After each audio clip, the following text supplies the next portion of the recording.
Friends, Ganapati Chaturthi special recipe தான் இன்றைக்கி நீங்கள் பார்க்க போகிறீங்க. பால் கொழுக்கட்டை எப்படி கரையாமல் செய்கிறது அப்படின்றத இந்த வீடியோவில் உங்களுக்கு ஷார்ட் அண்ட் ஸ்வீட்டாக சொல்லியிருக்கிறேன். ஸோ வீடியோவை ஸ்கிப் பண்ணாமல் பாருங்கள். அதுக்கு ஒரு மிக்சிங் பவுல் எடுத்துக்கலாம். அதில் ஒரே ஒரு கப் அளவுக்கு அரிசி மாவு சேர்த்துக்கோங்க. அது வந்து பச்சரிசி மாவாக இருக்கணும்.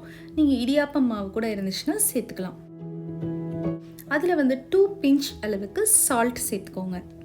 நெக்ஸ்ட்டு தண்ணி, நல்லா கொதிக்க வச்ச தண்ணி எடுத்துக்கோங்க. அதை கொஞ்சம் கொஞ்சமாக சேர்த்து ஒரு ஸ்பூன் வச்சு மிக்ஸ் பண்ணிகிட்டே இருங்க. ஒரு கப் மாவுக்கு நமக்கு 3/4 கப் அளவுக்கு தண்ணி தேவைப்படும். நீங்கள் அதுக்கேற்ற மாதிரி அட்ஜஸ்ட் பண்ணிவிட்டு நீங்கள் வாட்டரை ஆட் பண்ணிக்கோங்க. கொஞ்சம் கொஞ்சமாக சேர்த்து மிக்ஸ் பண்ணிக்கோங்க.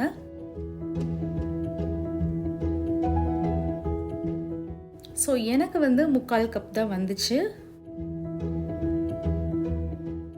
இப்போது இந்த மாவை வந்து ஒரு 5 மினிட்ஸ் அளவுக்கு அப்படியே விட்டுருங்க. நல்லா அந்த சூடு எல்லாமே ஆறட்டும்.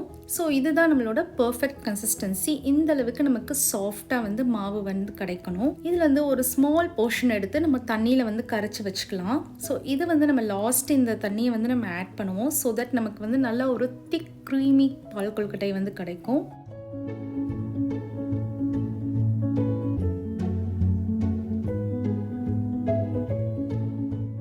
இப்போ வந்து நம்ம 2 கையிலையும் நல்லா கீ அப்ளை பண்ணிக்கலாம். பண்ணிவிட்டு இந்த மாதிரி சின்ன சின்னதாக வந்து ஸ்மால் பால்ஸ் வந்து பண்ணிக்கலாம். ரொம்ப ப்ரெஷர் கொடுக்காதீங்க. ஜென்டலாக உள்ளங்கையில் வச்சு நீங்கள் ரோல் பண்ணிங்கனாலே உங்களுக்கு பர்ஃபெக்ட் பால்ஸ் இந்த மாதிரி கிடச்சிரும். ஸோ பாருங்கள், இந்த மாதிரி நமக்கு பர்ஃபெக்டாக பால்ஸ் ரெடி பண்ணியாச்சு.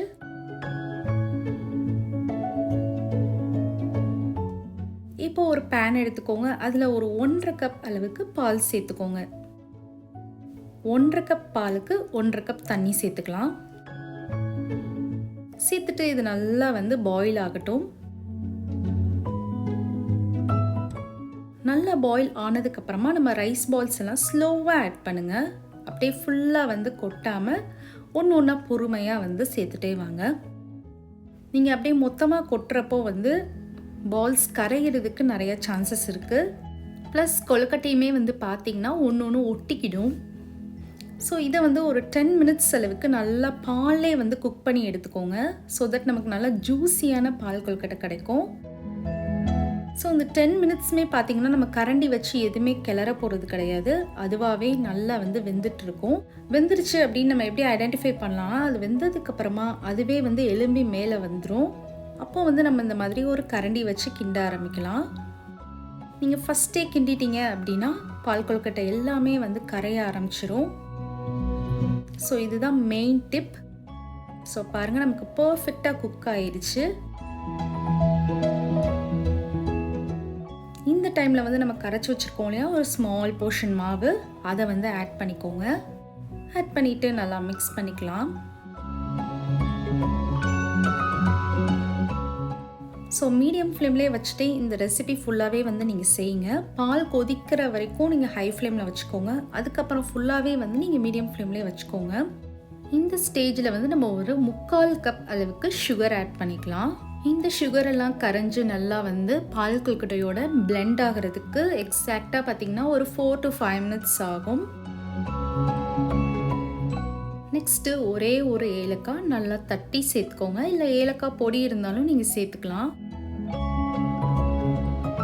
ஸோ இப்போ தான் நம்ம ரெசிபியில் யாருமே சொல்லாத ஒரு அன்டோல்டு சீக்ரெட் வந்து ரிவீல் பண்ண போகிறோம். ஒரே ஒரு டீஸ்பூன் நெய் சேர்த்துக்கோங்க. அதில் வந்து ஒரு 1/4 கப் அளவுக்கு துருவின தேங்காய் சேர்த்துக்கோங்க.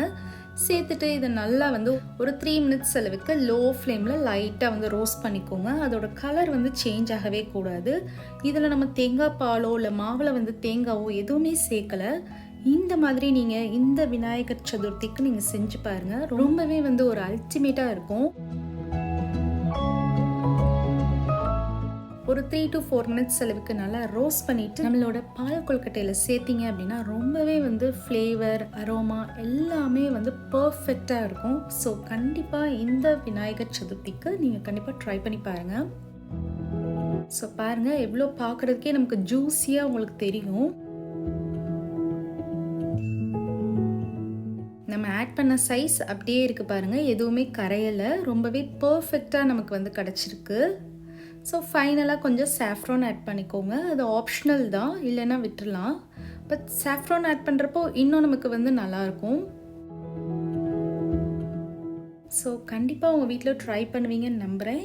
இந்த வீடியோ உங்கள் எல்லாருக்குமே ரொம்ப பிடிச்சிருக்கும்னு நினைக்கிறேன். பிடிச்சிருந்தா லைக் பண்ணுங்கள், ஷேர் பண்ணுங்கள், நம்ம சேனலை சப்ஸ்கிரைப் பண்ணுங்கள். மறக்காமல் பெல் நோட்டிஃபிகேஷனும் ப்ரெஸ் பண்ணிக்கோங்க. அப்போ தான் நம்ம வீடியோஸ் எல்லாமே உங்ககிட்ட வந்து சேரும்.